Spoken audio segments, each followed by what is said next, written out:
What if the very thing that you're here to teach is the thing you once feared the most? Welcome to Thrive After 45, the podcast where you remember the woman you were never meant to forget. I'm Denise Drinkwalter, heart whisperer, midlife mirror, and mentor for the woman awakening to her power. This is your space to shed expectations, collapse timelines, and return to yourself. For you, by you, because of you.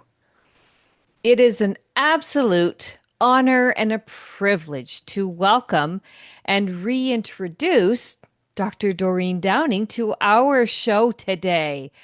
Doreen is not just a clinical psychologist with a doctorate from a very prestigious university. She's a woman who's cracked open one of the most personal challenges any of us can face: the fear of using our voice. Despite decades of expertise in human behavior, Doreen secretly struggled with intense public speaking anxiety. Not nerves, but crippling avoidance. Instead of hiding behind the title, she chose to do the deep inner work. And what emerged is her life's signature contribution: the Find Your Voice method, a powerful blend of psychology, mindfulness, and lived experience created to help others break free from silence, finally speaking their truth, whether in boardrooms, on stages, or in their own homes. She's mentored thousands over the past 45 years.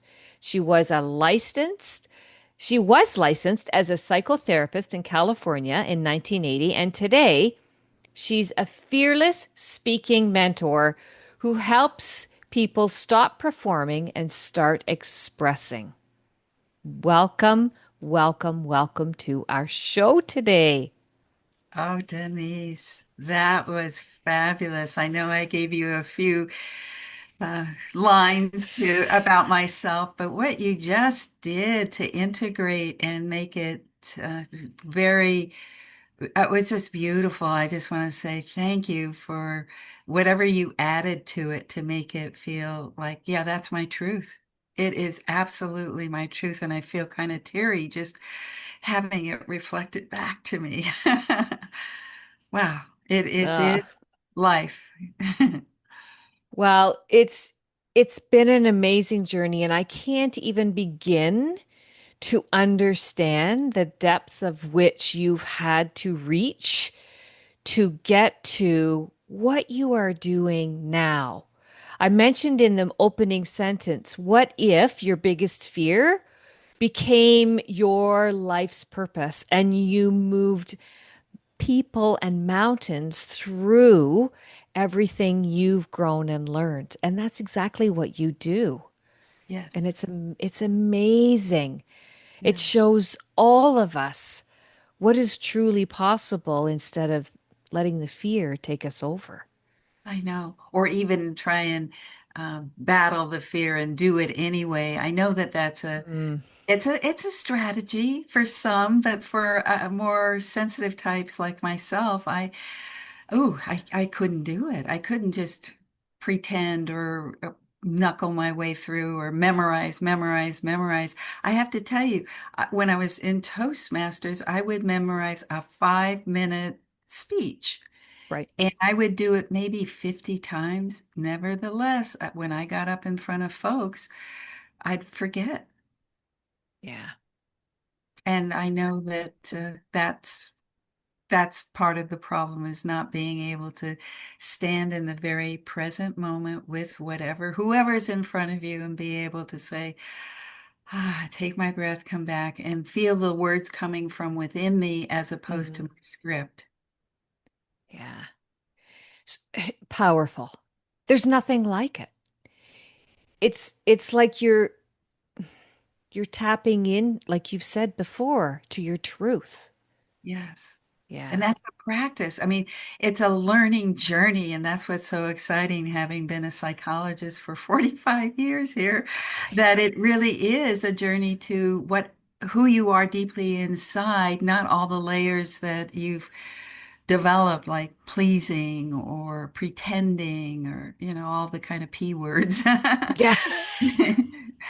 The performance, Yes. not about, but in it's kind of difficult, I have to say, to be a stand for coming back to a quiet inner truth that and learning how to access that. That's one layer. And then how to express it, and then how to deal with whatever happens after you express it. And have you found, or even with the people that you've worked with, thank heavens you're doing this work. I'm so grateful that you are doing this work. Have you found any of those layers in particular more challenging, or is it a whole package, or is it dependent on the person? Well, I'd say they're patterns because Okay. you know that there are all sorts of assessments, personality styles, Myers-Briggs, are you introvert or an extrovert? And so I think that first, I don't want to use a particular Sure. assessment. First, I just want to help people understand their patterns. And Mm, it does seem to kind of fall into some categories, some of which I just started to talk about. Uh, right. how do you avoid speaking up and expressing your truth? I love what you said about from the boardroom. Well, it's actually from the Yeah. boardroom to the bedroom.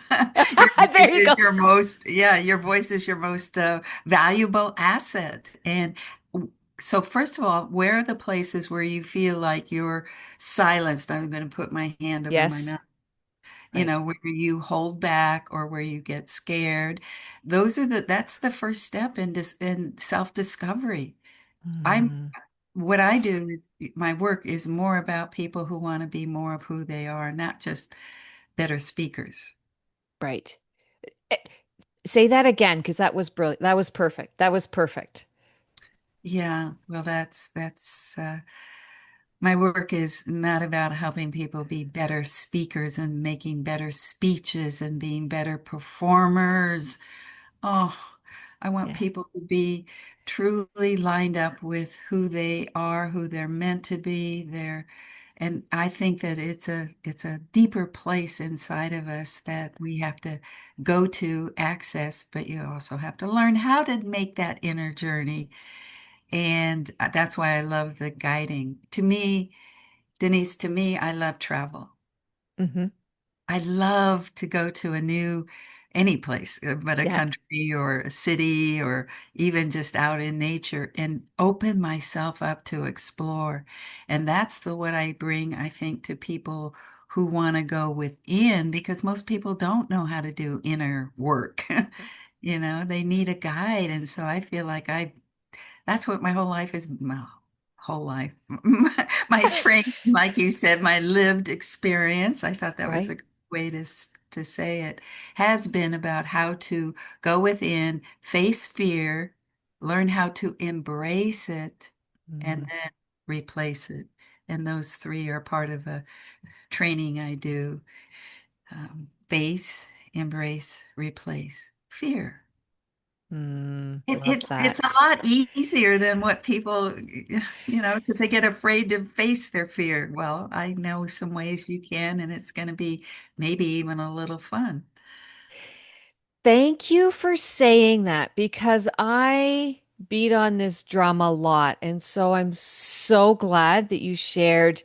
We make this fear into the biggest, darkest, blackest cloud that we could ever hold. And it's safer just to avoid it instead of going into it. But what I heard you say is it can be even fun Mm. because we explore in ways we wouldn't normally do. Oh, yes. And to me, with this inner journey of facing fear and learning how to, there's a quote, what's in your way is the way. What's Mm, in your way is the way. And that is, I think one of the guideposts is say, okay, if it's in your way, I love the idea of, I'm a big sister anyway. So I love the idea of taking somebody's hand and just saying, oh, look at that. And then learning how that, yes, it was perhaps a survival mechanism that that they figured out, luckily, early in life to protect themselves. But Sure. let's appreciate the fact that the fear did that for you. Yes. Thank you, Right. fear. Yes.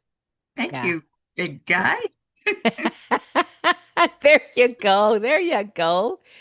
So, what do most people get wrong about fear? And how do we actually start listening to what our fear is actually trying to teach us?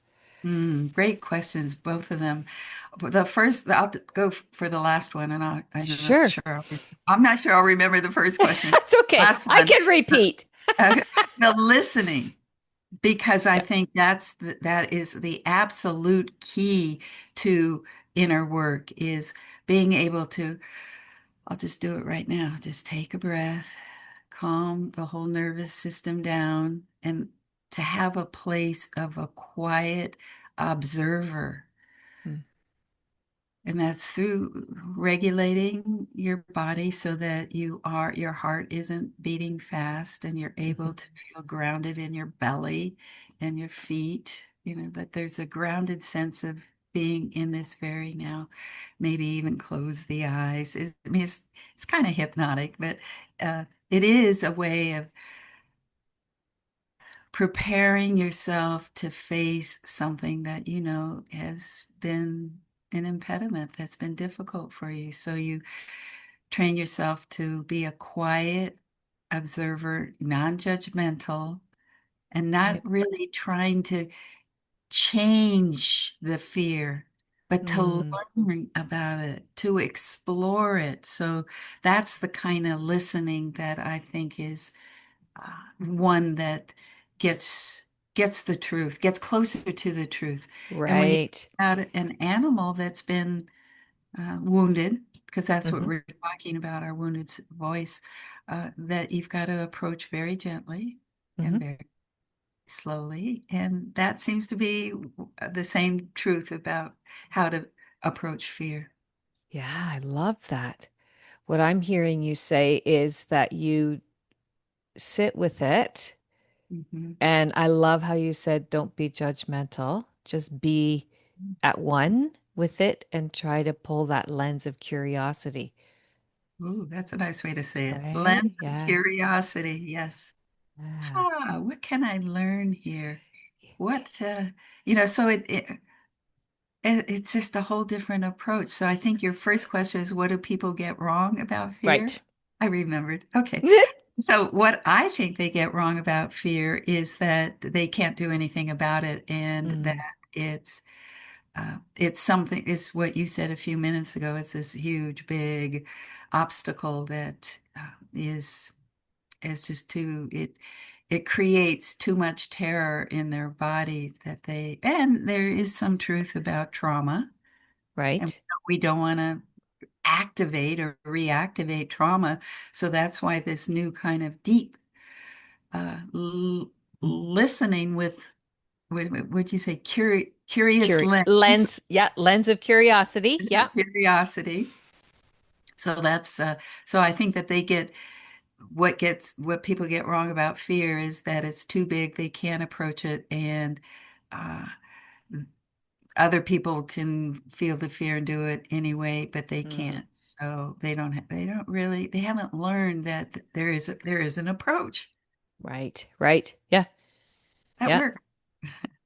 And it doesn't have to Exactly. be Toastmasters, because that's scary for so many of the people that I work with who have tried it and they feel like they go and it's not a safe place for them. For some it is. I'm not saying it's Sure. Sure. Yeah. And I mean, what you have talked about, I think, is really the next level. I mean, I'm not totally familiar with Toastmasters. I have a cursory view of what it is, but it's more just about how you present. It's a presentation part. And you're talking, aligning yourself with whom you really are and taking yourself and sharing that in a way that exudes not only confidence, but comfort from within. You capture so much of the work that I do in such great words. You're just you're like a poet who is able to reflect the truth. Yes, that is what the way you just expressed it is. It's about learning more about what's really true for yourself and finding, I would call it courageous confidence to speak up. Love that. Yeah. Yeah, I love that. I love that. And you mentioned the three different levels. I can't remember the second one, the inside, looking at your inside. And then the third part was about what comes back to you as you share Yes. your Yeah. truth. Yeah. And that in itself, I'm sure, is an incredible journey for the people that you work with and how they get to learn, grow, and change by getting the feedback of what people hear or what they think they hear, right? Yeah. Yes. Yeah, So a lot of times people are afraid to speak up and say what they really feel or what they really want because they're going to create something in the other person that they will then have to deal with. So that's what they're really avoiding. They're avoiding the consequence of expressing their truth. yeah, And so um, there are ways to express truth, especially, let's say, anger, sure. in a way that's much more relational or compassionate or being able to really own your own truth rather than just a blasting at somebody. So I think those are some communication techniques that I think can help people when they're actually more, because there's the inner work and then of course there's the outer work of Yep, how to express it, and then if it goes wrong, how to say, oh, I actually meant to say this and yeah, this, like, yeah, yeah. And or accept that people have reactions and it's none of your business how they react to you.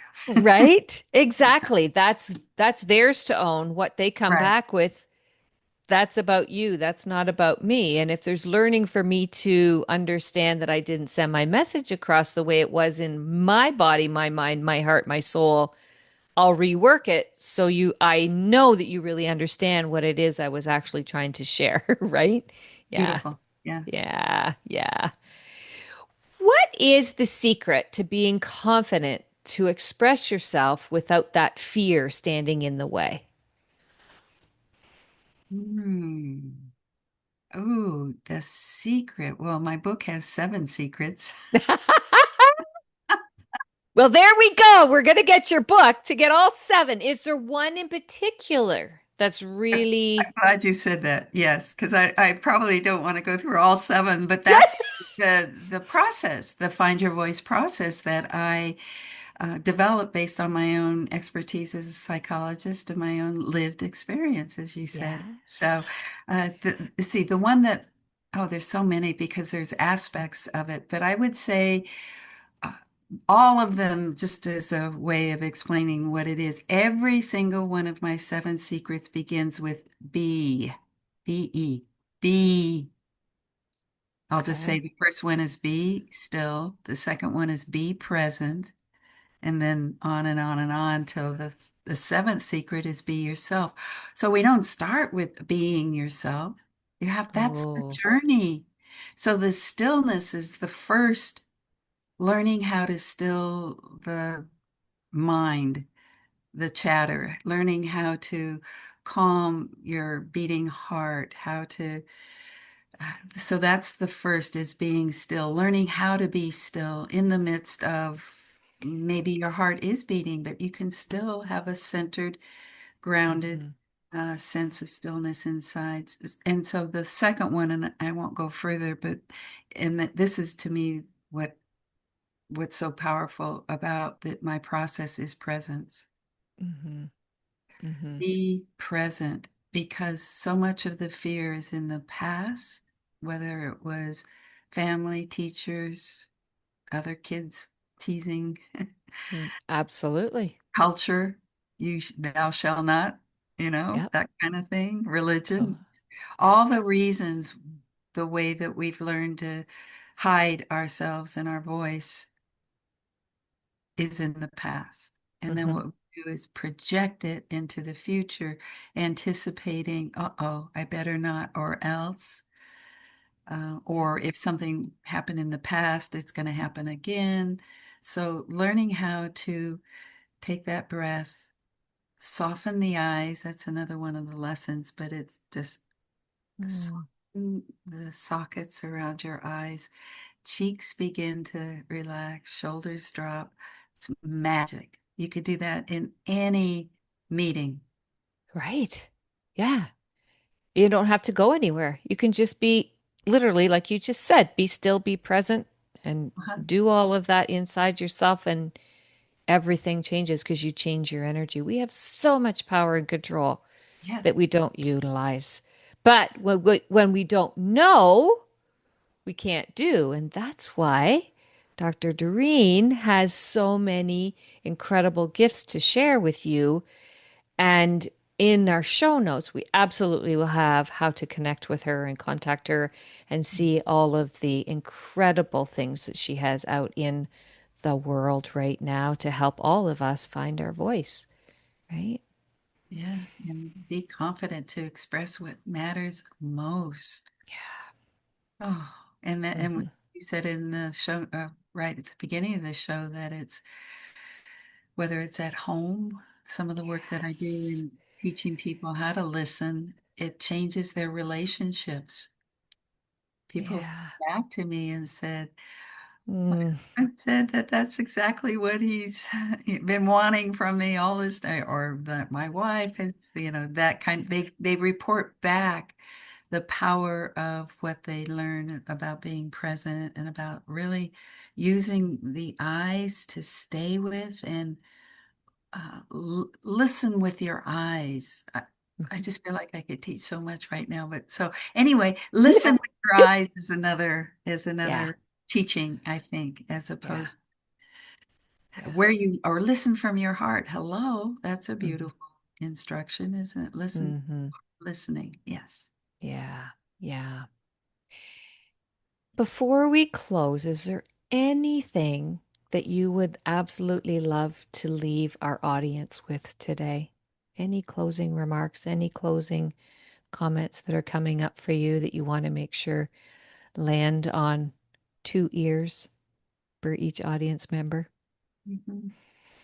Well, I would say the second step about facing and embracing the way that we are with ourselves in terms of being kind and gentle and patient and being our own, I guess you might say something like medicine, that we bring to ourselves the opportunity by the way that we say, hello in there.